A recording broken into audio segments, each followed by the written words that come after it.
Mr. O'Brien, and our next speaker now is Catherine Corkery from the New Hampshire Sierra Club. Thank you for coming this evening, and I'm going to drop the microphone down. My name is Kathy Corkery. I'm from New Hampshire Sierra Club.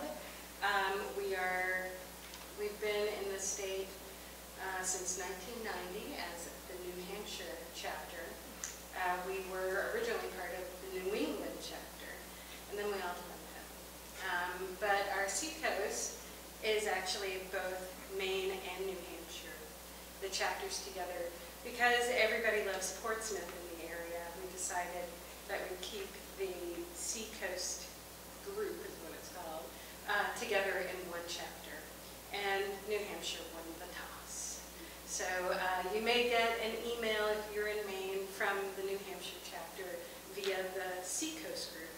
But we are well aware that on certain years, you don't want to get so many emails from us because you want to be getting the emails from the main chapter. But I wanted to focus on the RGGI, what we've been, so many people have referred to already, is the Regional Greenhouse Gas Initiative. The program is a 10-state program. New Hampshire was number 10. So we took a long time to look at this regional program before we jumped in. Years of hard work by a number of you here in this room got the state involved and included in this regional program. And the program is very similar to the acid rain program that was started in the 90s, where you have emission limits, and when you meet those emission limits, you pay up for anything above that. And that money goes into a fund, and that fund is then, well, for the RGGI program, goes back into energy-reducing initiatives, different projects around the state. Here in New Hampshire, there have been, I think it's 30 projects. They have created jobs for the past 3 years, about 55 direct jobs, about 30 indirect jobs, and one of the businesses that was included is an employer of over 400 people. So, you know, the effects on jobs from the RGGI program has really swelled over the years. The other piece about this is that it reduces our energy consumption through energy efficiency measures and through renewable energy, solar programs, using wood products. And so it reduces air pollution, and it reduces CO2 for the climate change. And for Sierra Club, that's really our big issue, as you can imagine. But it's also great that this program not only funds these projects in our state, creates the jobs, and helps our economy, and reduces what, our dependence on foreign oil and energy, reduces our energy demand. So we have this great program, right? Well, last January we had a bill that was introduced in the House, HB 519, which would throw this program out. It repealed RGGI, and it tried to do a lot more. One of the things that it took away is the Energy Efficiency and Sustainable Energy Board, the EZ Board.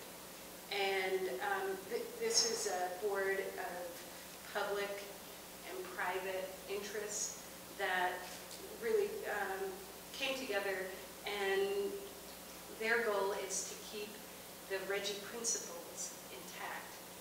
with what the state is doing, with the different projects that they're looking at, the type of overview of the different projects, sort of the mile-high look at what New Hampshire is doing with RGGI. So this bill raced through the House. It had one day, and Robin's going to talk about that, the experience that he had in the House. And they passed it twice, sadly. But it was expected. As we've seen, the House has been very extremist.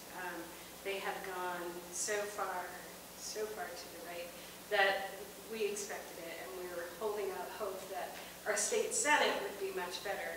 And so far, it has proven to be much better. There is an amendment that was drafted last week and introduced, and I failed to bring a copy of it, and I apologize. But I can email you copies. I think there's going to be a new draft amendment later this week because, again, the Senate is actually listening. And some of the things that it has done in the amendment, great news, it does not take away the easy board, which is exciting. Take away what? The Energy Efficiency and Sustainable Energy Board, the EASY board.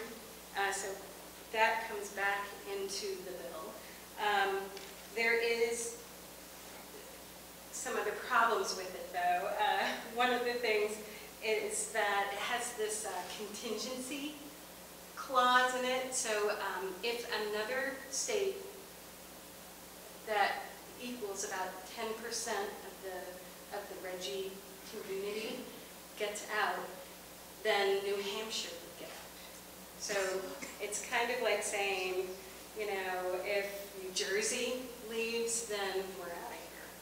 And it's funny to rely on New Jersey for anything that we need, considering if anybody's from New Jersey, I love New Jersey. Their form of government, however, is riddled with all sorts of unsavory elements, and New Hampshire really should not be following New Jersey in its legislation. Secondly, with that sort of tit for tat, if you will, it doesn't really take into account the costs that ratepayers here incur. If New Hampshire leaves RGGI, we're still paying, and that money goes to New York, goes to Massachusetts, and it never comes back to us. Right now, we're paying about, Public Service Company of New Hampshire said it was about 36 cents a month. And then we've gotten back millions of dollars as a state to fund these programs. If we get out, we're still paying 36 cents a month. And then Massachusetts gets it. So the logic of this really doesn't make a lot of sense. And if New Jersey were to, if we were to follow this contingency plan, New Jersey isn't even in our grid. They're in, with Pennsylvania and New York, our ISO, our independent service provider, systems operator, thank you, is New England, not New Jersey. So again, this real problems with that idea. And the second thing that we've seen in the amendment, and I'm going to say it in less than 30 seconds, is that they had this great idea that, okay, the RGGI program, it makes up these allowances, and the allowances have been about $2, $1.80 something. And so the new amendment says, okay, we're not going to throw away RGGI, but that first dollar of every allowance stays in the RGGI fund. Anything over $1, we're going to rebate it back to people. So, okay, 36 cents a month, okay? is what we're paying. The rebate, That on an average bill. yes, on an average bill, about 500 kilowatts. 36 cents. So just think about what the rebate will be. Not a lot. So if you have questions, I have answers. I've got a handout. We're asking folks to write letters to the editor. I also have a copy of the bill and stuff that you guys already know, your state senators and their contact information. So thank you.